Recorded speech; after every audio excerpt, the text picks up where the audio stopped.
잠깐 영상 보기에 앞서 구독과 좋아요, 알림 설정까지 부탁드릴게요. 자, 반갑습니다. 2월 7일 화요일 마감 시황 브리핑 시작해 보도록 하겠습니다. 금요일 국내 증시는 코스피 상승 종목 370개, 하락 종목 500개, 코스닥은 상승 종목 930개, 하락 종목 529개로 형성되어 있습니다. 수급을 보시면 코스피 같은 경우는 개인의 순매수세 속에 외인과 기관의 동반 순매도세가 나오며 상승하였고, 코스닥 같은 경우는 개인의 순매도세 속에 외인과 기관의 동반 순매수세가 나오며 상승했습니다. 코스피에서의 외인 순매도세의 비차익 순매수 역시 매도세로 전향이 되었고, 그에 따른 증시의 상승폭이 다소 제한적인 모습입니다. 원달러 환율은 1255원으로 장중 1260원까지 갔던 원달러 환율이 좀 밀리는 모습이 이어졌습니다.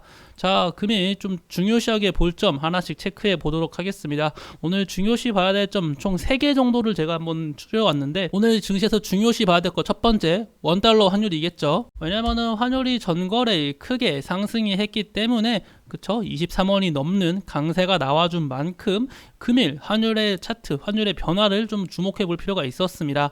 그래서 장 초반 시가 자체를 1260원을 돌파해 주며 환율에 좀 추가적인 강세가 나와줄 것을 예측했으나 1260원이 곧 고점이었고 바로 밀리는 모습이 나와줬고 1255원으로 마감된 상황입니다. 그리고 두 번째로 주목해 볼 만한 이슈는 당연히 코스피에서의 외인 투자자의 매수세, 매수세 유무 상당히 중요했었는데, 코스피에서의 외인 투자자는 결국 매도세가 이어졌습니다. 금일 코스피에서의 외인 투자자가 매도세가 나와주며, 확실히 보시다시피 코스피가 1월달 들어와서 외인 매도세가 나와준 것이 1월 10일 한번, 그리고 1월 31일 한번, 이렇게 총 2번 있었는데 벌써 2월달 들어와서 2번 연속 외인의 매도세가 나와준 모습입니다. 그리고 특히 외인과 기관의 동반 매도세가 나와주고 있다는 점은 솔직히 그렇게 긍정적인 신호라고 해석되지 않아요.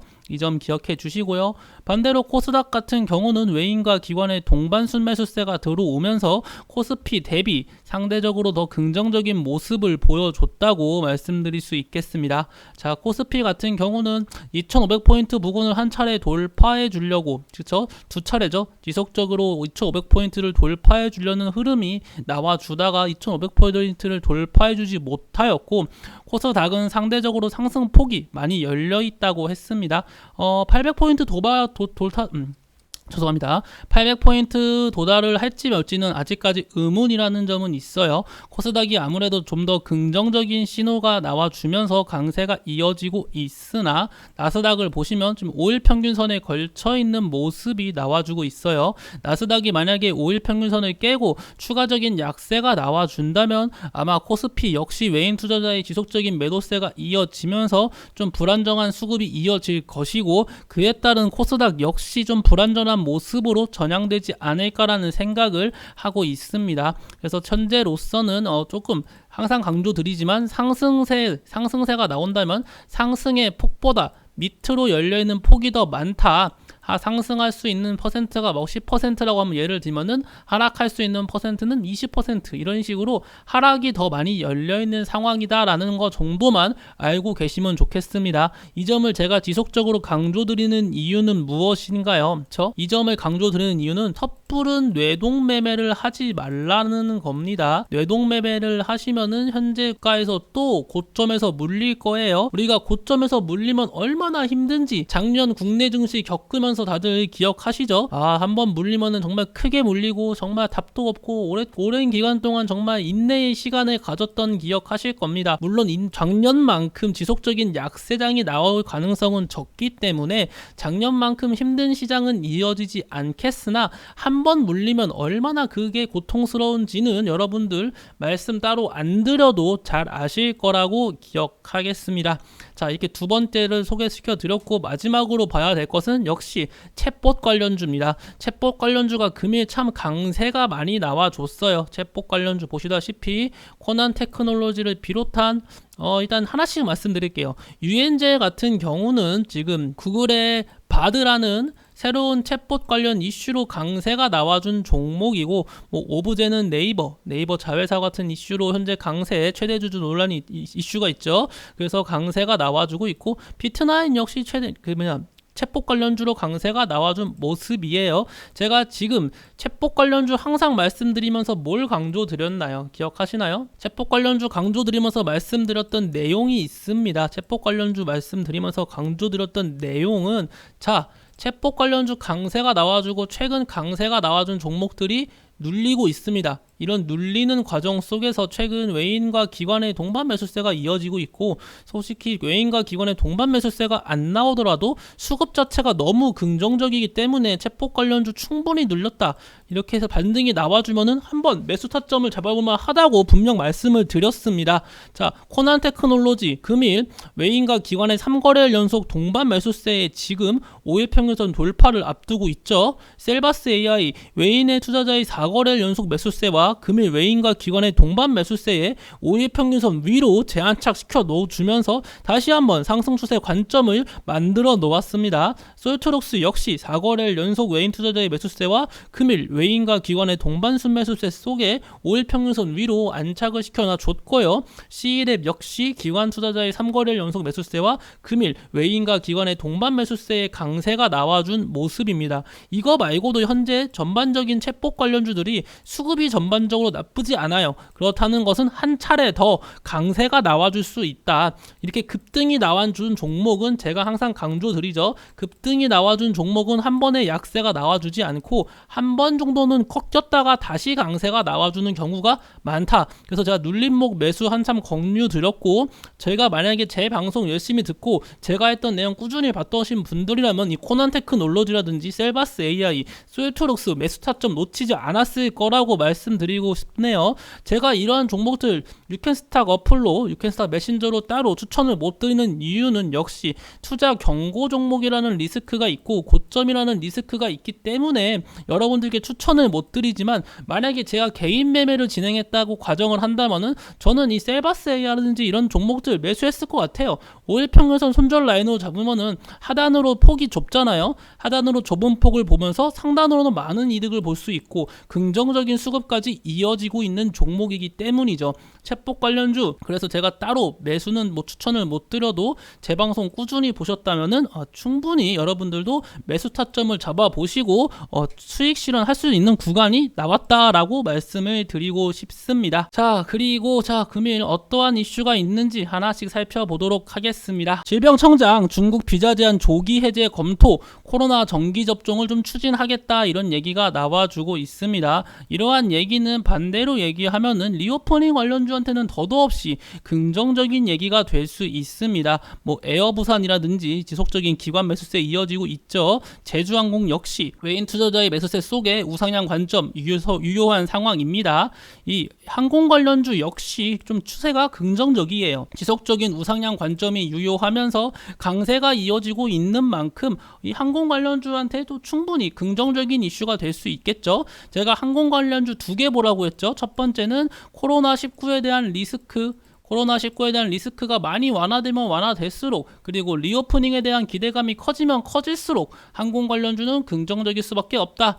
두 번째는 유가의 가격이 하락하면은 이거 자체가 항공 관련주한테는 긍정적인 이슈가 될 수 있겠죠. 그리고 유가는 다들 아시다시피 달러와 상관관계로 있기 때문에 달러의 강세가 나와주면은 유가는 약세가 나와주기 마련입니다. 최근 달러의 강세가 이어지고 있죠. 그렇다는 것은 당연히 유가의 약세가 이어지고 있고, 그러한 모습은 또다시 항공 관련주한테는 긍정적인 모습이 될 수 있겠다, 그런 식으로 저는 말씀을 드리고 싶네요. 항공 관련주 좀 지속적으로 체크해 보시길 바라겠습니다. 자, 그리고 이르면 이달 공청회 국회 코인법 제정에 속도를 낸다. 이제 우리나라 이 코인에 대해서 참 지금 코인이 지금 무법지대잖아요. 그래서 다양한 지금 코인 관련 이슈가 있는데, 이렇게 만약에 코인법이 어떻게 날지 모르겠으나 제재가 좀 강하게 들어온다면 비트코인 관련주들 좀 다소 제한적인 움직임이 나올 수 있겠고, 만약에 별 큰 문제 없이 코인법이 나와준다고 하면은 오히려 강세가 나와줄 수 있겠죠.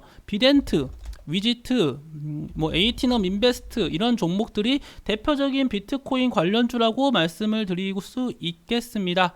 자, 그리고 보셔야 될 거는 김기현, 나경원 자문 받겠다. 나경원라는 인식을 공유한다. 결국 이제는 나경원 전 의원, 지금 나경원 전 의원이 김기현 의원을 한마디로 밀어주겠다는 약간 이런 식의 뉘앙스를 말씀을 했습니다. 말을 했다는 것 자체가 그렇다는 것은 김기현 의원 관련주들의 강세가 나와줄 수 있고, 실제로 장중 이게 2시 10분에 발표된다고 하니 장중 강세가 좀 크게 나와준 모습이에요. 하지만 바로 좀 밀리는 모습이 나왔죠. 이게 바로 정치 관련주의 무서움이라고 저는 생각합니다. 정치 관련주 매수하실 때 이러한 점 늘 염두에 두셔야 돼요. 급등도 나오지만 반대로 급락도 자주 나온다는 거 기억하고 계시길 바라겠습니다. 나경원 의원이 만약에 김기현 의원을 밀어준다고 하면은 이러한 이슈가 현재로서 약간 박빙이잖아요. 안철수 의원하고 김기현 의원이 박빙인데 누가 이길지 아직까진 모르겠으나 나경원 의원이 전폭적으로 지지를 한다고 하면은 또다시 양상이 바뀔 수 있다는 거 알고 계시길 바랄게요. 그리고 카카오 SM엔터에 1200억 원 투자. SM 쪽에 지속적인 카카오 엔터의 인수 관련 이슈가 있었는데 카카오의 주가가 그래서 강세가 나와줬고요. 오히려 SM 관련주들은 약세가 나와줬습니다. 장중에 물론 강세가 나와줬어요. SM라이프 디자인, SMCNC 같은 종목들 장중 강세가 나와줬고, SM라이프 디자인 같은 경우는 우리 유캔스탁 추천 종목이었죠. 여러분들 유캔스탁 추천 종목 같이 한번 확인해 볼까요? 보시다시피 유캔스탁 추천 종목으로 SM라이프 디자인 2월 2일날 나갔었습니다. 2,590원 이하의 추천을 드렸고 제가 3,020원 부근에 웬만하면 매도 권유 다 드렸습니다. 그래서 12%인가 그 정도 넘는 수익률 기록했거든요. 수익 보신 분들 모두 축하드리겠고, 이거 말고도 다양한 종목들 추천 나갔고 수익 실현 많이 나오고 있으니까 유캔스탁 어플 메신저 많은 이용 부탁드리도록 하겠습니다. 이거 말고 다음으로 보실 내용은 챗봇 관련 얘기가 너무 많아서 챗 GPT 대항막 네이버 서치 이발발에 베일을 벗냐, 챗 GPT 중국 바이두도 동참한다, 이런 식으로 챗봇 관련 이슈가 너무 많았어요. 페르소나 인공지능 챗봇 솔루션 총판 계약, 진짜 챗봇 관련 얘기가 너무 많다 보니까 이게 하나는 걸 딱 지워서 챗봇 관련주다 할 수가 없을 정도로 요즘은 정말 아시다시피 정말 어떤 종목이든 야 우리 챗봇 할래? 이런 얘기만 나와주면 정말 그냥 상한가는 기본으로 가는 것 같아요. 상승세는 정말 쭉쭉쭉 나와주는 만큼 체크해 보시길 바랄게요. 중요한 건 이거죠. SM엔터가 그리고 카카오의 지분 매각, 이수만은 좀 위법행위다 이런 걸 얘기하고 있거든요. 결의 찬성한 이사는 책임을 물을 것이다. 이제 SM이 어쨌거나 이 SM하고 이수만 청구할 프로듀스가 약간 좀 현재 위법행위라고 날을 서고 지금 대응하고 있습니다. 이러한 것이 어떻게 진행될지 좀 체크해 보시길 바랄게요. 자, 과연 이게 위법으로 될지, 그래서 이거에 대한 이슈, 솔직히 그 SM의 강세가 나와줬던 원인은 다들 아시다시피 이수만이 내려오면은 카카오가 보다 쉽게 인수를 할 가능성이 컸다. 이수만이 말도 안 되는 얘기를 좀 많이 주장해가지고 인수가 힘들었는데 이수만이 났기 때문에 이걸로 인한 카카오에 대한 카카오 엔터로 인한 인수 가능성이 커졌었는데 지금 이수만이 총괄직을 좀 내려왔는데도 불구하고 이렇게 영향력을 행사하는 모습입니다. 이런 영향력 행사가 어떻게 주가에는 어떠한 영향을 줄지 체크해 보시길 권유드리겠습니다. 네, 이상으로 제가 오늘 준비한 내용은 이 정도로 마치도록 하겠고, 금일 증시 나쁘진 않았어요. 양거에서 모두 상승세가 나와준 건 좁았음에도 불구하고 코스피에서의 외인의 2거래일 연속 매도세가 조금은 아쉬움이 큽니다. 다시금 매수세가 들어올라면 일단 원달러 환율이 좀 진정을 하는 모습이 나와줬으면 좋겠고요. 이왕 반대로 생각하면은 원달러 환율이 강세가 나와주는 시점에 빠르게 좀 눌려주고 약세가 나와주면 다시금 강세가 나와주는 게 좋습니다. 말씀드린 것처럼 영원히 상승세가 나와주는 것은 없어요. 한 차례 무조건 눌림, 이런 계단식 상승이 있지 평생 상승세만 나와줄 수는 없습니다. 그래서 어차피 눌림목이 나와주고 한 차례 조정이 나와줄 거면은 차라리 지금 원달러 환율이 강세가 이어지는 지금 조정이 나와주고 좀 더 약세가 나와줄 때는 다시금 좀 상승 랠리가 이어지기를 기원해 보도록 하겠습니다. 네, 이상으로 제가 오늘 준비한 내용은 이것으로 마치도록 하겠고, 저는 내일 아침에 다시 한번 찾아뵙도록 하겠습니다. 감사합니다.